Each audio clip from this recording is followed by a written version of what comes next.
Butler was kind of boots on the ground. He was not afraid to rub elbows, to involve himself personally, physically, and somewhat emotionally to the causes that were going on. BusinessJournalDaily.com. 3 Minutes With is brought to you by Farmers National Bank. Who's the only local bank with a mobile mortgage app? Farmers. Download the app to contact your lender, calculate payments, securely scan and upload documents, and check the status of your loan. Fiercely local, fiercely loyal, Farmers. The title of the book is First Citizen, and the original thought was Youngstown's first citizen, because when he died in 1927, his obituary was titled that, Youngstown's first citizen passes away. And that's quite a tribute.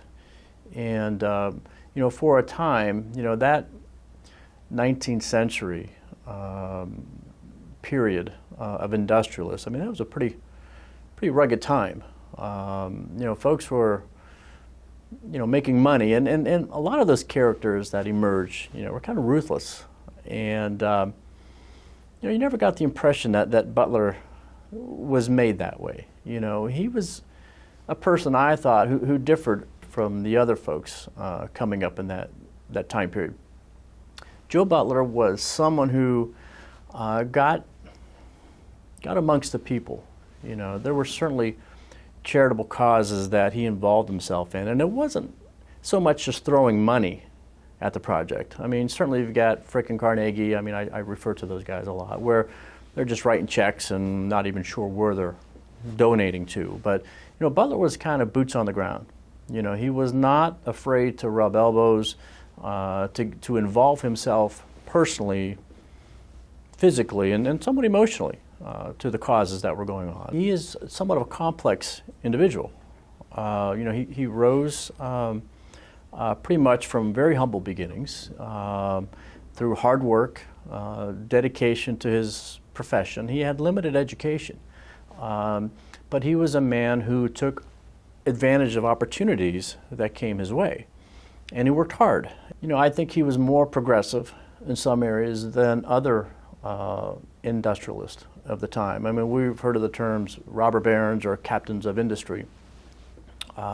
Certainly, coming up in the industry, you have to be aggressive. You have to display, sharp business tactics and good decision making, and he did, and he became wealthy. There's no question about it. He did not live a life of luxury, though, even though, of course, he lived better than most folks at the time, and he probably could have lived more extravagantly than what he did. And you'll see that he really saved a lot of that money and put it to good use in other causes. Of course, the Butler Art Museum, the Butler Institute of American Art, technically, was his most prized gift to the community. And when that building was completed, it and the content inside was estimated to be valued at well over $500,000 at that time.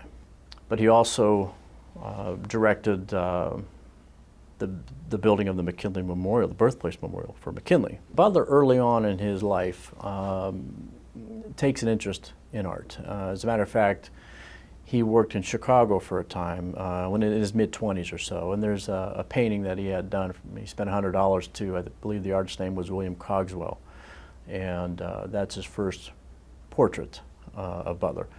Obviously, probably before then, he has this interest in art. Now, when he is well enough to travel, he makes his first visit to Europe, and he's in Germany, London, Paris, and he travels to all the well-known museums. And he was a great admirer of art, of course, but what struck him on those travels is that there was a lack of representation of American artists. And that always, like I said, that always stuck with him. Butler finally thought, okay, look, we need a permanent home. Because he really wanted to make Youngstown a center of art, much as it had been for industry at that time. And so he decided to build a permanent museum. And he bought a lot from Henry Wick across the street from his personal residence. And so that building is going up And ironically, his house catches on fire. Joe Butler's house catches on fire. And on the third floor of that house is his own personal art gallery. And there was close to 100 works of art on display when that fire broke out. Butler, being the man that he was not going to sit still. And so he obviously knew he had to get his collection going again. And at that time, he decided to dedicate the museum going up across the street. How ironic that he's building this museum to house those works of art, and then the fire destroys them. So he recommits himself and he dedicates that museum to American art. We have an incredible history of industry in the Mahoning Valley. That's what we're known for. And for most of us, when we look back, that history isn't so bright. We're familiar with the closing of the mills and the economy taking a downturn. But there are so many successful stories prior to those days. There's so much to be proud of, living in and around the Mahoning Valley. And you have fascinating characters and stories, Butler being just one of them. There's much to be proud of for the accomplishments that generation and Butler in particular was able to get done. Because if it wasn't for their efforts, the Mahoning Valley wouldn't have had the success that it had for the next 7 decades or so.